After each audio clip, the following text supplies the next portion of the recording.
ಕೇಳುತ್ತಿದ್ದೀರಾ ಮಾಹಿತಿ ಖಜಾನೆಯ ಕಾರ್ಯಕ್ರಮಗಳನ್ನು. ನೀವು ಕೇಳುತ್ತಿದ್ದೀರಾ ಪ್ರಶ್ನೆಗಳ ಲೋಕ, ವಿವಿಧ ಪ್ರಶ್ನೋತ್ತರಗಳ ವಿಶೇಷ ಕಾರ್ಯಕ್ರಮ. ಕೇಳಿ ಪ್ರಶ್ನೋತ್ತರಗಳ ಲೋಕ, ವಿನೂತನ ಕಾರ್ಯಕ್ರಮ ಸರಣಿ. ಮುಂಜಾನೆಯ ಶುಭ ಸಂದರ್ಭದಲ್ಲಿ ಆಲಿಸಿರಿ ಪ್ರಶ್ನೋತ್ತರ ಲೋಕ, ಪ್ರಶ್ನೆಗಳನ್ನಾಧರಿಸಿದ ವಿಶೇಷ ಕಾರ್ಯಕ್ರಮ. ಕೇಳಿ ಆನಂದಿಸಿ.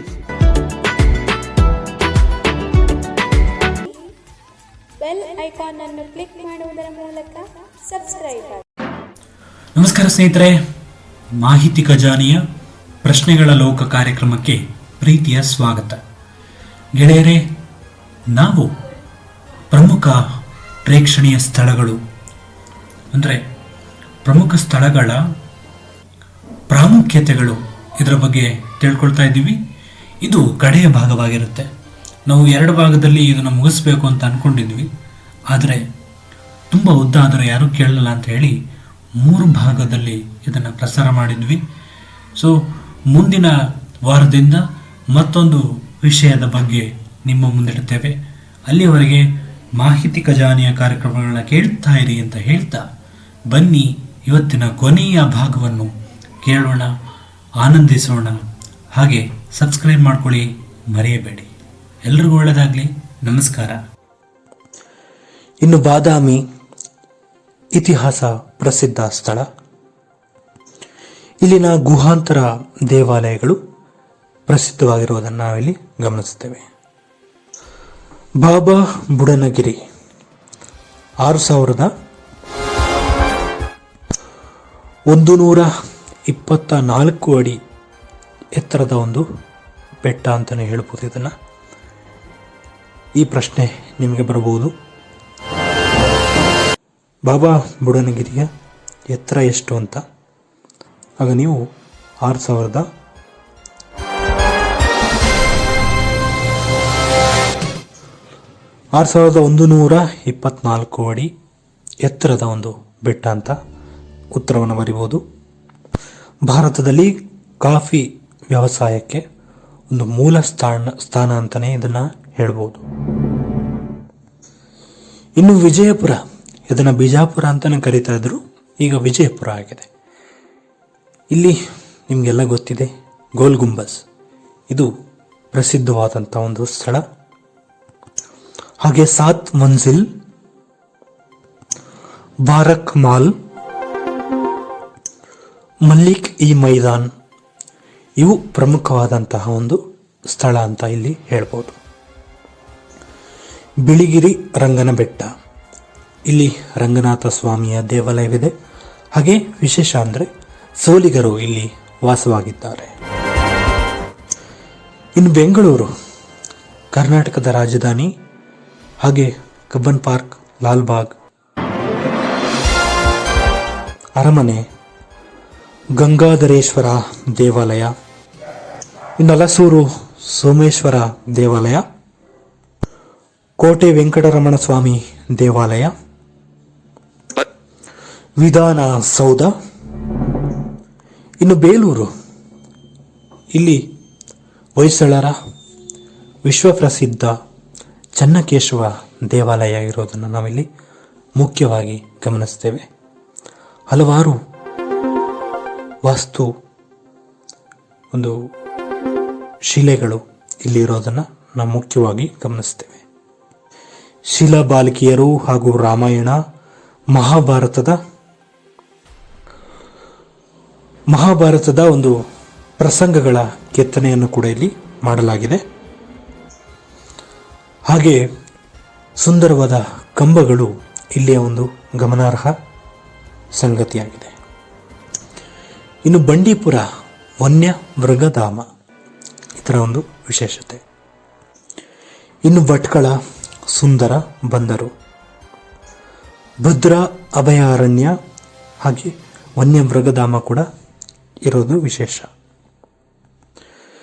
ಇನ್ನು ಭದ್ರಾವತಿ ಉಕ್ಕು ಮತ್ತು ಕಬ್ಬಿಣದ ಕಾರ್ಖಾನೆಗೆ ಖ್ಯಾತಿಯನ್ನು ಪಡ್ಕೊಂಡಿದೆ. ಇನ್ನು ಮಣಿಪಾಲ ಮೆಡಿಕಲ್ ಕಾಲೇಜುಗಳು ಹಾಗೂ ವಿದ್ಯಾಸಂಸ್ಥೆಗಳು ಉದಯವಾಣಿ ಪತ್ರಿಕೆಯ ಮುದ್ರಣಾಲಯ ಮೊದಲಾದ ಒಂದು ರೀತಿಯ ವಿಶೇಷವಾದ ಒಂದು ಉಪನಗರ ಅಂತಲೇ ಇದನ್ನು ಹೇಳ್ಬೋದು. ಇನ್ನು ಮಡಿಕೇರಿ ಕೋಟೆ, ಅರಮನೆ, ಓಂಕಾರೇಶ್ವರ ದೇವಾಲಯ, ಕೊಡಗಿನ ಅರಸು ಮನೆತನದ ಒಂದು ಸಮಾಧಿಗಳು,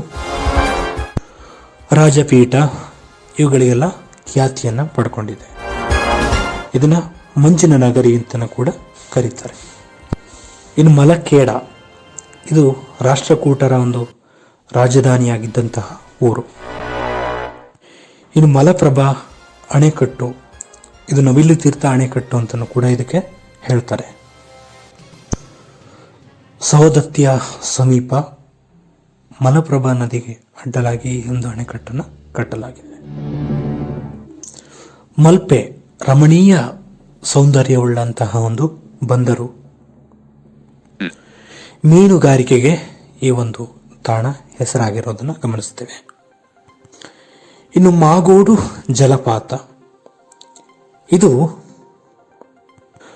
ಗಂಗಾವಳಿ ನದಿ 650 ಅಡಿ ಎತ್ತರದಿಂದ ಬೀಳುತ್ತದೆ. ಅದರಿಂದ ಇದು ರಮಣೀಯವಾಗಿ ನಮಗೆ ಕಾಣಿಸ್ತದೆ. ಇನ್ನು ಮಂಗಳೂರು ಪ್ರಸಿದ್ಧ ರೇವು ಪಟ್ಟಣ, ಮಂಗಳಾದೇವಿ ದೇವಾಲಯ, ಕದರಿ ಬೆಟ್ಟ, ವಿಶ್ವವಿದ್ಯಾನಿಲಯ ಇವುಗಳಿಗೆಲ್ಲ ಪ್ರಸಿದ್ಧಿ ಪಡ್ಕೊಂಡಿದೆ. ಇನ್ನು ಮೂಡಬಿದಿರೆ ದಕ್ಷಿಣ ಭಾರತದ ಜೈನ ಕಾಶಿ ಅಂತಲೇ ಇದನ್ನು ಕರೀತಾರೆ, ಮೂಡಬಿದಿರೆಯನ್ನು. ಇಲ್ಲಿ 1000 ಕಂಬದ ಬಸದಿ ಇದಕ್ಕೆ ಪ್ರಸಿದ್ಧಿಯನ್ನು ಪಡ್ಕೊಂಡಿದೆ. ಇನ್ನು ಮೇಲುಕೋಟೆ ಪ್ರಸಿದ್ಧ ಯಾತ್ರಾ ಸ್ಥಳ, ಚೆಲುವನಾರಾಯಣ ಸ್ವಾಮಿಯ ಒಂದು ದೇವಾಲಯ ಇಲ್ಲಿದೆ. ಇಲ್ಲಿ ಪ್ರತಿ ವರ್ಷ ನಡೆಯುವಂತಹ ವೈರಮುಡಿ ಉತ್ಸವ ಖ್ಯಾತಿಯನ್ನು ಪಡ್ಕೊಂಡಿದೆ. ಇನ್ನು ಮೈಸೂರು ನಿಮಗೆಲ್ಲ ಗೊತ್ತೇ ಇದೆ, ಮೈಸೂರಲ್ಲಿ ಏನೆಲ್ಲ ಇದೆ ಅಂತ. ಚಾಮುಂಡಿ ಬೆಟ್ಟ, ಲಲಿತ ಮಹಲ್, ಹಾಗೆ ಜಗನ್ಮೋಹನ ಅರಮನೆ, ಮೃಗಾಲಯ, ಹಾಗೆ GRS, KRS ಇದರ ಬಗ್ಗೆ ಎಲ್ಲ ನಿಮಗೆ ಈಗಾಗಲೇ ಗೊತ್ತಿದೆ. ಅದ್ಭುತವಾದ ಒಂದು ಸಾಂಸ್ಕೃತಿಕ ನಗರಿ ಅಂತಲೇ ಮೈಸೂರಿಗೆ ಖ್ಯಾತಿಯನ್ನು ಪಡ್ಕೊಂಡಿದೆ. ಇನ್ನು ಯಾಣ ಭೈರವೇಶ್ವರ ಗುಡ್ಡ ಇರುವಂತಹ ಒಂದು ಪ್ರಸಿದ್ಧ ತಾಣ.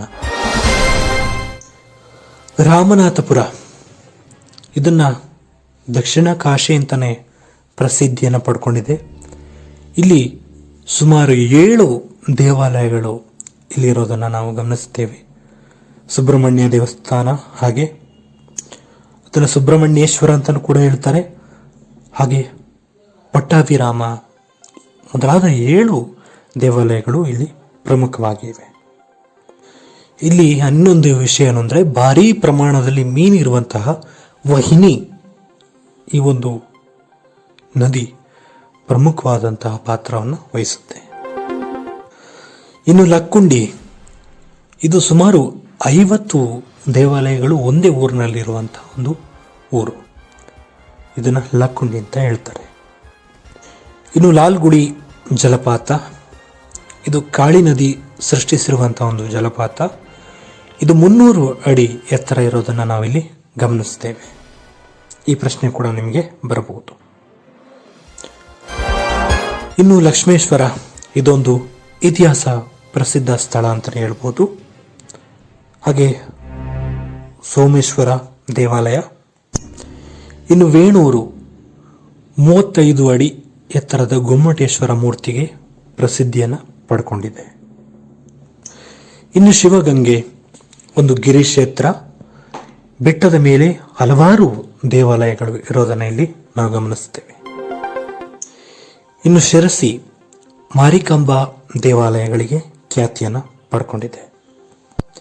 ಇನ್ನು ಶೃಂಗೇರಿ ಪ್ರಸಿದ್ಧವಾದಂತಹ ಯಾತ್ರಾ ಸ್ಥಳ, ತುಂಗಾ ನದಿಯ ದಡದ ಮೇಲೆ ಒಂದು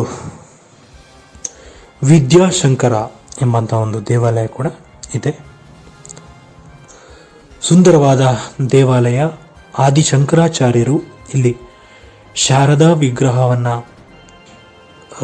ಒಂದು ಇಡುವುದರ ಮೂಲಕ ಇಲ್ಲಿ ಉತ್ತಮವಾದ ಪ್ರೇಕ್ಷಣೀಯ ಸ್ಥಳವನ್ನಾಗಿ ಮಾಡಿರೋದನ್ನು ನಾವು ಗಮನಿಸಬಹುದು. ಹಾಗೆ ಶಂಕರಾಚಾರ್ಯರ ಗುಡಿ ಕೂಡ ಇಲ್ಲಿ ಇದೆ.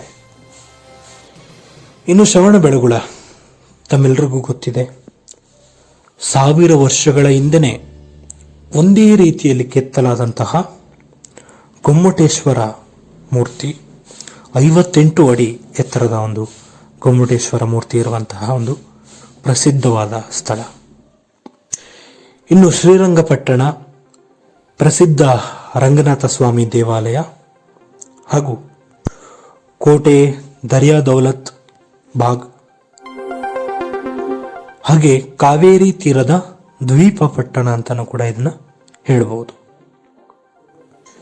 ಸಿದ್ಧಗಂಗಾ ಯಾತ್ರಾ ಸ್ಥಳ, ಬೆಟ್ಟದ ಮೇಲೆ ಸಿದ್ಧಲಿಂಗೇಶ್ವರ ದೇವಾಲಯ ಆಗಿರೋದನ್ನು ನಾವಿಲ್ಲಿ ಗಮನಿಸ್ತೇವೆ. ಇನ್ನು ಸುಬ್ರಹ್ಮಣ್ಯ ಪ್ರಮುಖವಾದಂತಹ ಯಾತ್ರಾ ಸ್ಥಳ. ಇಲ್ಲಿ ಸುಬ್ರಹ್ಮಣ್ಯ ದೇವಾಲಯ ಇದೆ. ಅಷ್ಟೇ ಅಲ್ಲದೆ ಕುಮಾರಧಾರ ನದಿ ಕೂಡ ಇಲ್ಲಿ ಹರಿಯುತ್ತದೆ. ಇನ್ನು ಸೋಮನಾಥಪುರ ಪ್ರಸನ್ನ ಚನ್ನಕೇಶವ ದೇವಾಲಯಗಳಿಗೆ ಪ್ರಸಿದ್ಧಿಯನ್ನು ಪಡ್ಕೊಂಡಿದೆ. ಇದು ಹೊಯ್ಸಳ ವಾಸ್ತುಶೈಲಿಯ ದೇವಾಲಯ ಆಗಿರೋದನ್ನು ಪ್ರಮುಖವಾಗಿ ಗಮನಿಸ್ತೇವೆ. ಇನ್ನು ಹಳೆಬೀಡು ಹೊಯ್ಸಳ ಶೈಲಿಯ ಹೊಯ್ಸಳೇಶ್ವರ ದೇವಾಲಯ, ಕೇದಾರೇಶ್ವರ ದೇವಾಲಯ. ಇನ್ನು ಬಸದಿಗಳಿಗೆ ಖ್ಯಾತಿಯನ್ನು ಪಡ್ಕೊಂಡಿತ್ತು. ಹಾಗೆ ಹೊಯ್ಸಳರ ರಾಜಧಾನಿ ಕೂಡ ಆಗಿತ್ತು. ಇನ್ನು ಹಂಪೆ ವಿಜಯನಗರ ಇದ್ದಂತಹ ಒಂದು ಸ್ಥಳ. ಇದೊಂದು ರೀತಿಯ ಪ್ರೇಕ್ಷಣೀಯ ಸ್ಥಳ ಅಂತಲೇ ಹೇಳ್ಬೋದು. ವಿಜಯ ವಿಠಲ, ಹಜಾರ ರಾಮಸ್ವಾಮಿ, ವಿರೂಪಾಕ್ಷ ದೇವಾಲಯಗಳು, ಕಲ್ಲಿನ ರಥ, ಕಮಲ್ ಮಹಲ್, ಮವನವಮಿ ದಿಬ್ಬ ಮೊದಲಾದವು ಪ್ರೇಕ್ಷಣೀಯ ಸ್ಥಳಗಳು ಅಂತ ಹೇಳ್ಬೋದು. ಇದಾಗಿತ್ತು ಸ್ನೇಹಿತರೆ ಇವತ್ತಿನ ಒಂದು ಕಾರ್ಯಕ್ರಮ. ಸುಮಾರು 37 ನಿಮಿಷ ಈ ಒಂದು ಕಾರ್ಯಕ್ರಮ ಇದೆ. ಪ್ರತಿಯೊಬ್ಬರು ಸಂಪೂರ್ಣವಾಗಿ ಈ ಕಾರ್ಯಕ್ರಮವನ್ನು ಕೇಳಿ ಆನಂದಿಸಿ. ಹಾಗೆ ನಾವು ಹಲವಾರು ಮಾಹಿತಿಗಳನ್ನು ನಿಮಗೆ ನೀಡಿದ್ದೇವೆ. ಅನೇಕ ರಸಪ್ರಶ್ನೆಗಳು ನಿಮ್ಮ ಮುಂದೆ ಬಂದಿವೆ. ಅನೇಕ ವಿಷಯಗಳನ್ನು ನಾವು ಈಗಾಗಲೇ ತಿಳ್ಕೊಂಡಿದ್ದೇವೆ. ಇನ್ನೂ ಹಲವು ಪ್ರೇಕ್ಷಣೀಯ ಸ್ಥಳಗಳು ಇದ್ದವು.